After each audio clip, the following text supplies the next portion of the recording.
My job is ground clearance. It's a hard, tough job, even by colonist standards. Generations ago, my small tribe was attached to a crusade. We passed over this world. It was cold then. It isn't now. Thanks to several lifetimes' work of my ancestors building and powering large geothermal terraforming units. Over the course of 100 years or so, the planet's temperature has risen from barely hospitable to positively sticky. I've always been told it was our secret, how they changed the atmosphere. It has come at great cost to us as a people, but we are finally reaping the benefits. Despite the old rusted buildings and ancient, always breaking equipment, we had our own patch of land, not run by some imperial governor. In fact, I'm not sure anyone knows we're down here. We've never had a visitor from out of the planet. In fact, barely anyone even leaves. Why would you? The alternative is always going to be worse. Getting sucked up into the military machine or indentured into servitude by some rogue trader.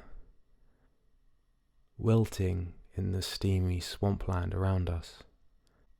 Big vats in the gaping tunnels beneath us providing us with food.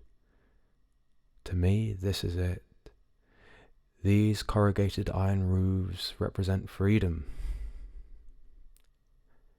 Looking to the horizon shows gentle hills, a muddy green against the brown and tan of the swampland.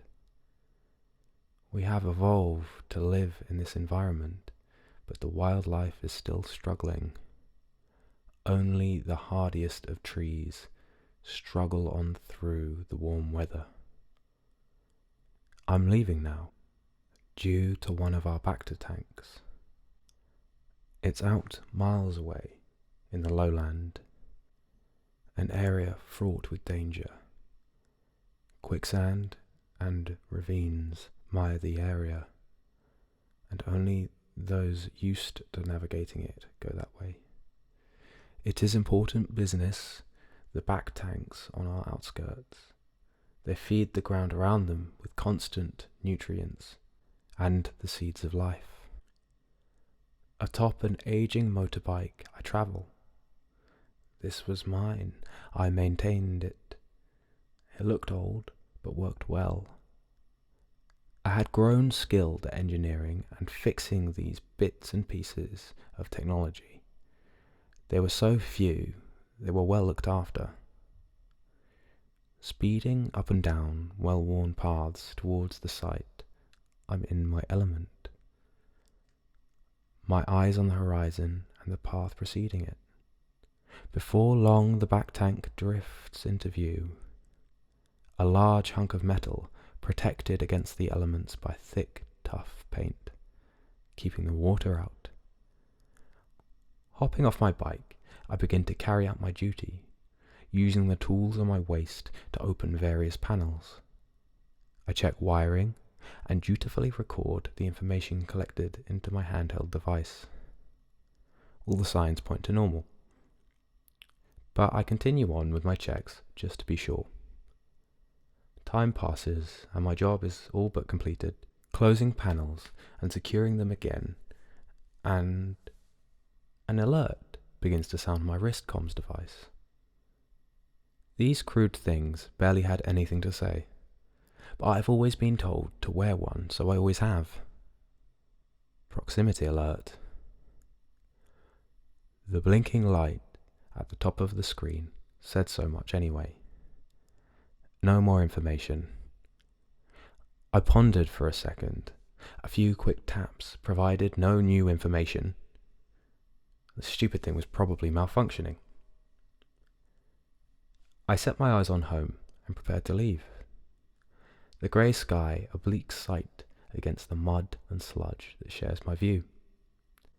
The blinking in the background, a mild annoyance, but soon drowned out by the purr of my bike's engine. Setting off, I'm building speed, and something flies by my head. It came from directly behind me. I spin around quickly and see a large green brute behind me, big tusks for teeth and bigger than a normal man. It has hulking muscles, a squashed face, and no hair. It was chasing, but had no hope to catch up. Adrenaline was setting in as I realized I was safe. A few seconds more, and it would have caught me. I sped off into the distance. Stopping a mile or so away from the back tank, I looked back, making sure I could still see it.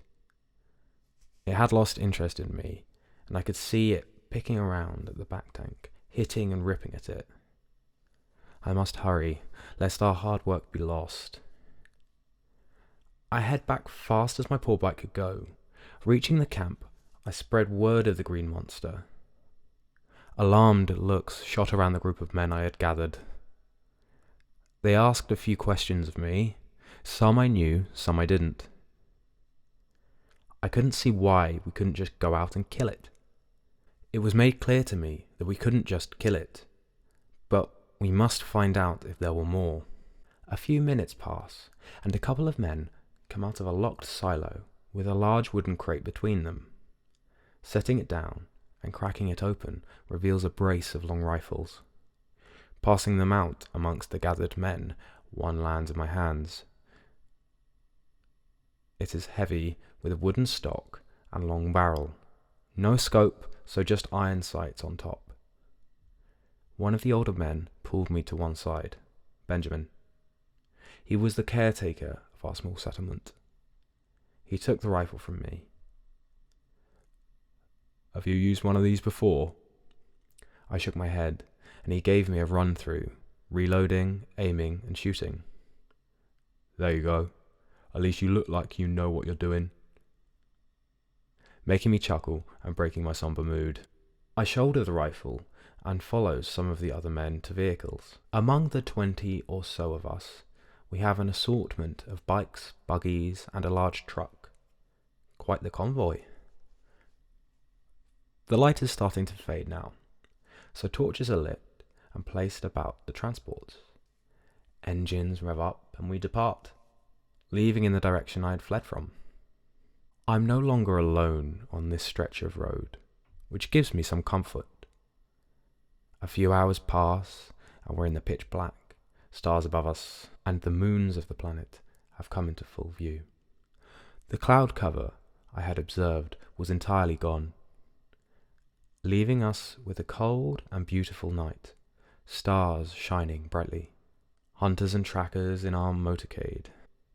Quite the formidable force, so it would seem. Before long, we find our way to the back tank. It is ruined. I jump off my bike to take a closer look. Trashed and barbarized. There are bits of casing strewn about, and its precious innards mostly gone. I should have gone back. Benjamin's hand on my shoulder. "It would have killed you, son. Let's go find it. We can't let it get away." Some scouting around, and one of the men finds some tracks. Heavy, large footprints. We dismount and arm ourselves. A long night is ahead. Silence is broken with nothing but footsteps for more hours. The nights here are long, 12 hours of darkness. At this point, we're well into the dark. Up and down the hills we wind. Reaching a ridge, there's a change in the ambience. A faint light is in front of us, flickering. Approaching, we realize it's a waning fire. It seems deserted from here in the darkness. Surrounding it are large pieces of scrap metal, as well as big branches and a few big rocks. Reminiscent of our camps, it felt familiar. It was a waiting game now. That big green thing would surely be back. Across the night air, voices are being carried, hushed whispers. Oi, oi, don't do that. Scuffles could be heard. Watch it or I'll crump you. We think it's safe. They're probably sleeping now. More scuffling sounds cross the moors. Out pops the orc I saw earlier, stumbling into the light of the fire from behind one big tree trunk on the edge of the encampment. He looks back one time, grumpily, to where he had come from, and walks up to the fire in a huff. Boys always think old Chucker is the best bait. Days can be cunning without bait. I got caught one time and nowadays think I can't be sneaky. He plops himself down by the fire. I look to the men around me and see stony, pale faces. The thing in front of us looked fairly harmless, but this was clearly what they feared. Gently, ever so gently, the men unholstered their rifles. Benjamin once more whispers to me, "We have to kill them now. All of them. If we don't, we're gonna have to leave the planet. We can't stay with them here. Ready yourself." The band of hunters start to shoulder their arms. I gently pull the bolt back on my rifle and it clicks into place. Old Chucker is facing away from us. I see one spiked ear twitch as the bolt clicks into place on my rifle. Bullets fly forward, cracking the air around me. It was so loud. The bright flashes against the darkness around us. Dirt is kicked up around old Chucker. He recoils from a few shots hitting him. He begins to charge towards us. More shots ring out, seeking the great beast. Most find their marks. The sight of it running towards me is terrifying. More strike him, bringing him down to one knee. Movement behind the stump. 3 more larger orcs spring forth, 2 big ones and 1 really big one. Get 'em, boys. Days took the bait. Charging into the oncoming gunfire, the 3 hulking bodies absorb the bullets and crash onto the group of men, scattering them. They then proceed to set about doing what orcs do best. Back at the small town, daylight is breaking. Worried sisters and mothers are gathered.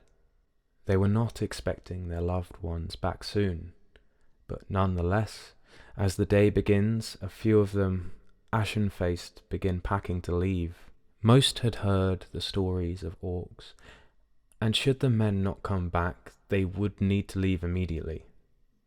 They had neither the means or the firepower to hold off more than a couple of orcs, and much like rats, if you saw one, there were 100 more. Days pass and the orcs are adapting. They found the vehicles and are repurposing them. A battle wagon is taking shape, with many wheels and various platforms. The psychic gestalt opening its eyes, bringing the savage boys new purpose. It was about then they noticed the ships launching from the secret town into the unknown. The occupants' little shard of land and happiness lost to the first trickle of the green tide. Thank you for listening. If you want to hear more of these on the move, I'm going to start releasing these on podcast as well. So just follow the link below and it should take you to your podcasting service of choice.